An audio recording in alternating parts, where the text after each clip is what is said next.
G'day guys. So decided to pick out a lock from the package that Paul sent in, and one of his challenge locks here.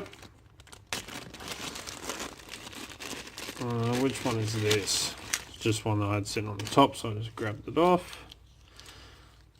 This is number 11 and it's called In the Bag by Crank. 25th to 4th 18. So Crank is Paul's, I'd say, nickname.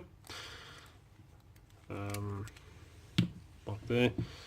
This is the bitting on the key. So got some low cut at the front, high cut, low cut, and two high cuts, and the highest one is right in the back. So what you'd expect from a challenge lock.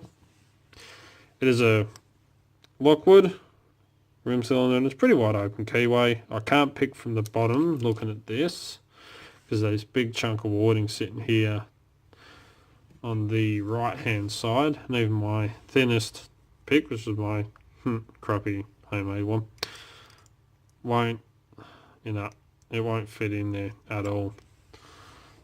So I'm going to have to try and pick from this warding down here to stop the glare.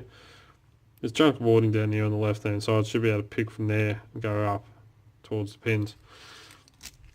It does work beautifully.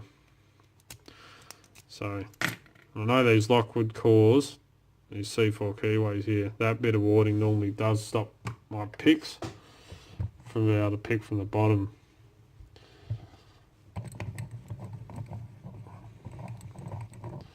So I wonder what goodies hidden in here.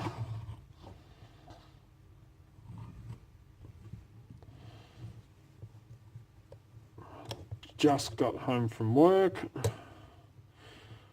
Been up since 5:30 this morning. Alright, that should do it. I've had a flat knackered day at work, and it feels good to come home and pick a lock. Alright, so I'm going to use my hook and top of the keyway. I'll zoom in.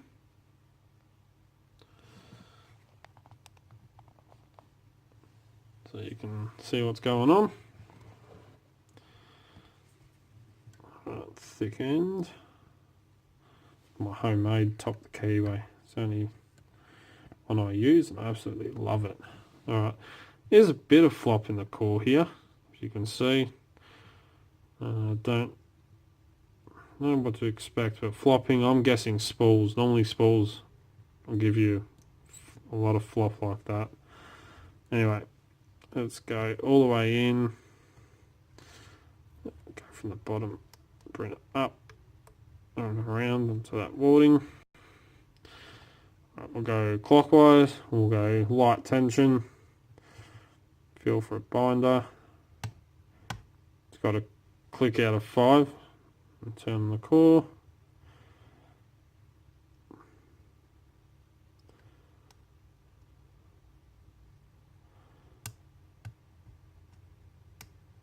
It's just me pick slipping, that nice. We've got a bit of counter, it feels like pin 2.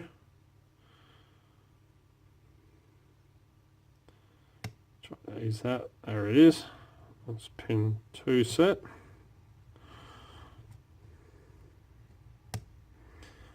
Okay, it's just clipped pin 4.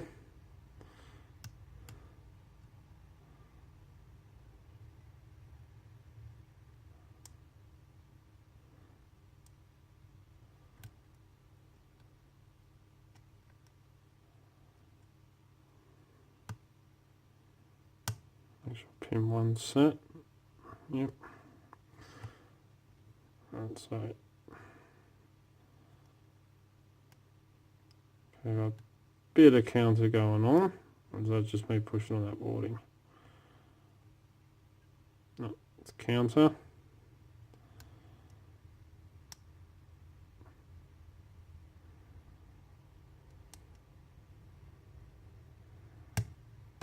There we go. That's pin 3. Getting a bit of counter off. But we have an open, so I'll take that. Yeah, pretty good feedback actually this lock, so awesome work. Let's get this stuff out the way. But definitely got an open, so I'll lock this back up since we've got the key.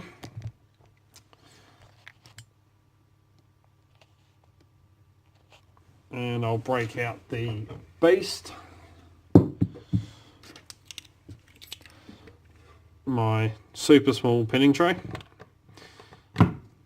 It's been the only pinning tray I have, it's super small. I need to be on the safe side, throw a shim, like that. Tweezers and follower. So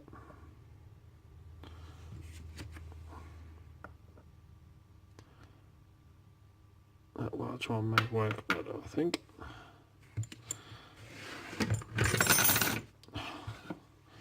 All right, C-clip.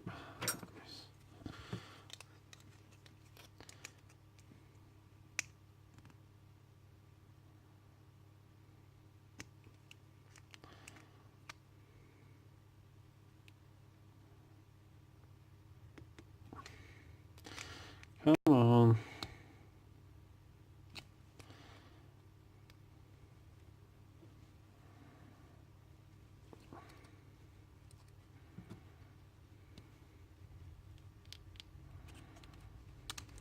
There we go. Gotcha.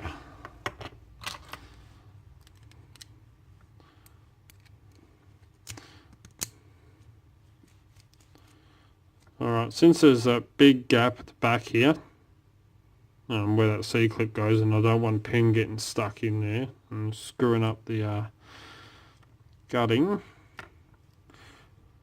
I'm going to use one of these brand new shims since I run out.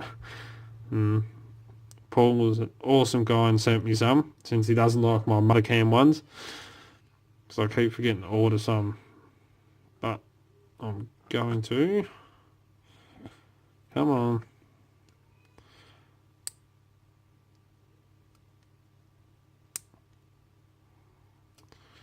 Why doesn't that want to go in?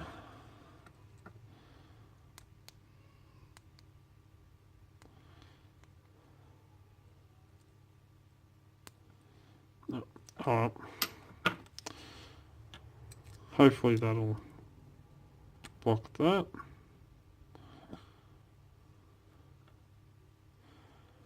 Okay, that follower don't want to fit. Of course. Don't. Oh, medium.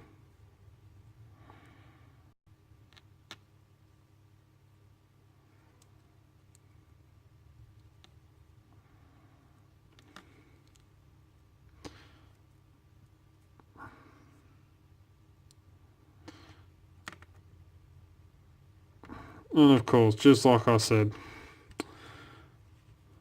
bloody hell. Today is just one of those days.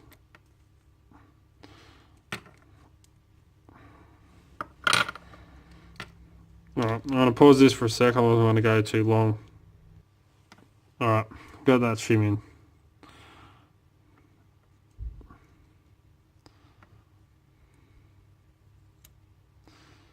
There we go. Alright, so far, only a little bit of weirdness I see. Looks like pin 1 is like a T-pin, it's narrowed at the top, and so is pin 2. The rest of them look standard so far. Now I can see some weirdness.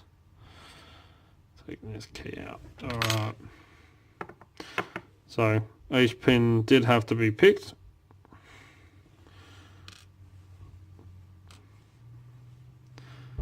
Yep. Key pin 1 is a T-pin at the top. Pin 2 is spooled. and slightly narrower at the top as well. 3 is the standard. 4 is going to say serrated, very wide serrations in that. Number 5 is a standard. Absolutely no modifications to the core at all. But what about upstairs? Pull that shim out. Alright. Pin 1 is a standard. It's in there like that. With little copper spring. Brass. Oh, pin 2, see there, it's a very deep spool, very sharp edge on him as well. It's in there like that. And he's got a thinner spring, thinner little brass spring there. 3 is a standard, like that. Another little thin brass spring. Pin 4. Ooh, pin 4 is, it's in there like that. Very sharp serrated pin. Very sharp edges on that one. And another little copper spring there.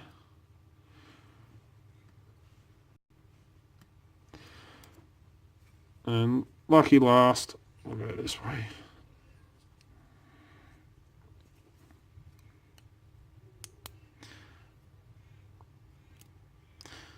Pin 5 is a key pin.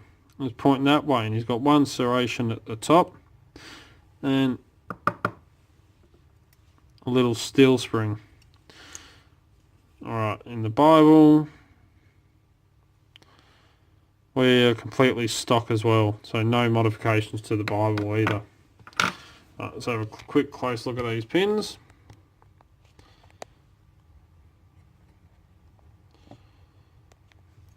Alright, so chamber 1, we've got the standard key pin that's T-pinned at the top just there, and standard driver with brass spring. Pin 2, we've got like a spooled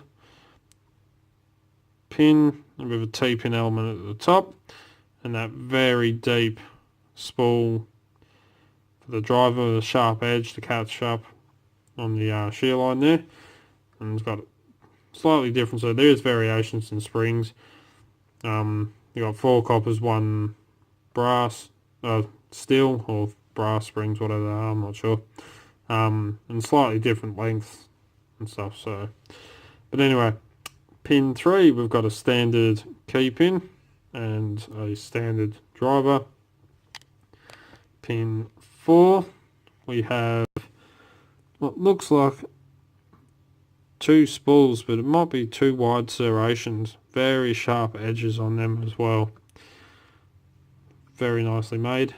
And the same with the driver. It's like these are all homemade by the looks of them, except for pin 5. But very sharp edges on that one as well to catch up.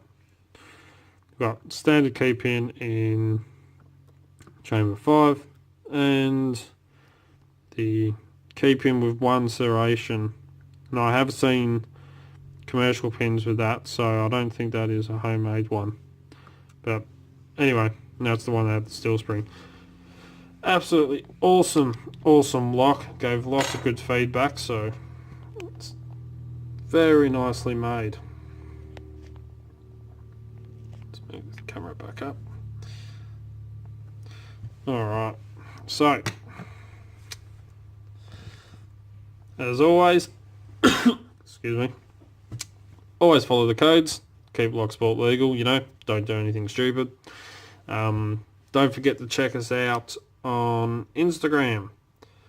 Don't Dark Arts Lockpicking is now on Instagram. Put up photos of the challenge locks people sent in, stuff that's going on in the background, updates, you name it. Pretty much goes up on there. The same with our Facebook page as well. Definitely check that out if you're on Facebook.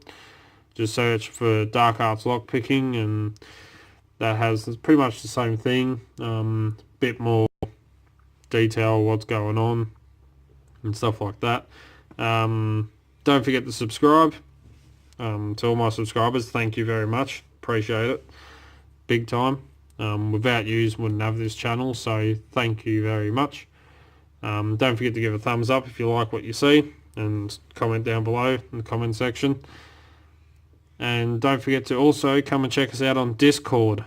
Ryan set up the channel on Discord. It's the Locksport community.